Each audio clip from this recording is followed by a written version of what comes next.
নমস্কাৰ এই মুহূৰ্তত ৰাজ্যৰ লাখ লাখ যুৱক যুৱতী মহিলা আৰু কৃষকসকলৰ বাবে এটা গুৰুত্বপূৰ্ণ আপডেট আহিছে কাৰণ এই ভিডিঅ'টোৰ মাজেৰে Cmaaa 2.0 নতুন আপডেটৰ বিষয়ে জানিব পাৰিব লগতে জানিব পাৰিব ৰেচন কাৰ্ডক সংগ্ৰহক লৈও এটা গুৰুত্বপূৰ্ণ আপডেট আৰু তাৰ লগতে কৃষকসকলে কিষানৰ 22 নম্বৰ কিস্তি আপোনালোকে কিমান তাৰিখত পাব গতিকে তিনিটা আপডেট আপোনালোকৰ বাবে খুবই গুৰুত্বপূৰ্ণ হয় ভিডিঅ'টো সম্পূৰ্ণভাৱে চালে আপোনালোকে আপডেট কেইটা জানিব পাৰিব আৰু আপুনি যদি আমাৰ চেনেলত প্ৰথমবাৰ আহিছে তেনলে আপুনি আমাৰ চেনেলটো সাবস্ক্ৰাইব কৰিব এতিয়া জনাবলৈছো আপোনালোকক প্ৰথম আপডেটৰ বিষয়ে আৰু হেতু হৈছে যে পিএম কিষান আঁচনিৰ 22 নম্বৰ কিস্তি টকা আপোনালোকে কেতিয়া পাব বহুত কৃষক বন্ধুসকলে অপেক্ষা কৰিছে যে পিএম কিষান 22 নম্বৰ কিস্তি কেতিয়া ৰিলিজ কৰিব নিউজটোত কি আছে মই সবিশেষ আপোনালোকক সম্পূৰ্ণৰূপে বুজাই কৈছো আপোনালোকে ভিডিঅ'টো চাই থাকক তো এইখিনি মই তলত স্ক্ৰল কৰিলে ইয়াতে আপোনালোকে চাব পাৰিব যে ইয়াতে আপডেट खिनी दिया আছে पीएम किसान योजना 22वीं किस्त स्टेटस प्रधानमंत्री किसान सम्मान निधि पीएम किसान योजना की 22वीं किस्त जारी होने से पहले एक बड़ी अपडेट सामने आई है सरकार पीएम किसान योजना में यूनिक फार्मर आईडी अनिवार्य करी जा रही है माने फ्रेंड्स सकल याते কোৱা হৈছে যে प्रधानमंत्री किसान सम्मान निधि যেটো আসনি তাত আপোনালোকৰ 22 নম্বৰ কিস্তি পোৱাৰ আগতে এটা ডাঙৰ আপডেট আহিছে যে চৰকাৰৰ ফালৰ পৰা प्रत्येक गराकी कृषकर বাবে फार्मर आईडी तेलुকক बाध्यतामूलक करा होइसे इसे किसान की डिजिटल पहचान माना जा रहा है बता दें कि पीएम किसान योजना के तहत पात्र भूमि धारक किसानों को हर साल 6000 की सहायता दी जाती है ये राशि 2000 की 3 सम्मान किस्तों में हर 4 महीने में डायरेक्ट बैंक खाते में भेजी जाती है बता दें कि इस योजना के तहत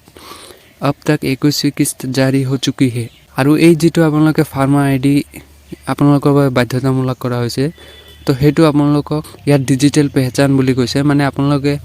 প্ৰকৃত কিনে নাই তো তাৰ বাবে এটো এটা পৰীক্ষা চলোৱা হয় গতিকে ফাৰ্মাৰ আইডি জৰিয়তে আপোনালোকে 1000 টকা আপোনালোকে 4 মাহৰ মুৰে মুৰে 2000 কৈ আপোনালোকে লাভ কৰিব আৰু তলত আপোনালোকে চাব যে 22वीं किस्त का लेटेस्ट अपडेट कब आएगी 22वीं किस्त 22वीं किस्त जनवरी 2026 तक जारी नहीं की गई है पहले पैटर्न को देखते हुए 22वीं किस्त फरवरी 2026 में जारी किए जाने की संभावना है किस्त पाने के लिए ईकेवाईसी पूरा करना अनिवार्य है अन्यथा किस्त रुक सकती है এতিয়া চাব পাৰিছে যে 22 নম্বৰ কিস্তি আপোনালোকৰ ফেব্ৰুৱাৰী মাহত দিয়াৰ কথা কৈছে আৰু আপোনালোকে ईकेवाईसी টো আপোনালোকৰ বাধ্যতামূলক কৰা হৈছে নহলে আপোনালোকে টকাখিনি নাপাব পাৰে গতিকে আপোনালোকে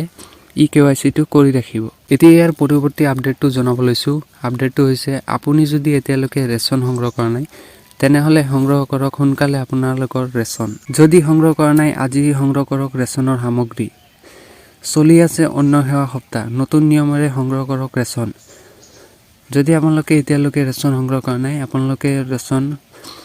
নতুন নিয়মৰে সংগ্ৰহ কৰিব লাগিব যদিহে আপুনি ৰেচন পোৱা নাই তেনেহলে শীঘ্ৰই কৰি লওক ईकेवाईसी আপোনালোকৰ বাবে বাধ্যতামূলক কৰা হৈছে ईकेवाईसी নকৰা গ্ৰাহকে নাপাব ৰেচনৰ চাউল আপোনালোকে যদি ईकेवाईसी নকৰে আপোনালোকে ৰেচনৰ সামগ্ৰী নাপাব ডায়াল কৰক 1800345361 আপোনালোকে এইটো নম্বৰত অভিযোগ দিব পাৰিব ফোন নালাগিলে আপোনালোকে মেছেজ প্ৰদান কৰিব পাৰিব এই নম্বৰত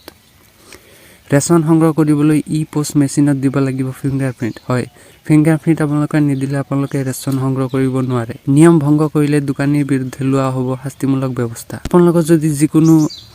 ধৰণৰ অভিযোগ থাকে আপোনালোকে যদি অভিযোগ দিয়ে ৰেচনৰ দোকানী শাস্তিমূলক ব্যৱস্থা হ'ব পাৰে দিবলৈছো আজিৰ অন্তিম আৰু শেষৰটো আপডেট হেতু হৈছে Cmaaa 2.0 অৰ্থাৎ মুখ্যমন্ত্ৰী আত্মনিৰ্ভৰ আঁচনি 2.0 টকা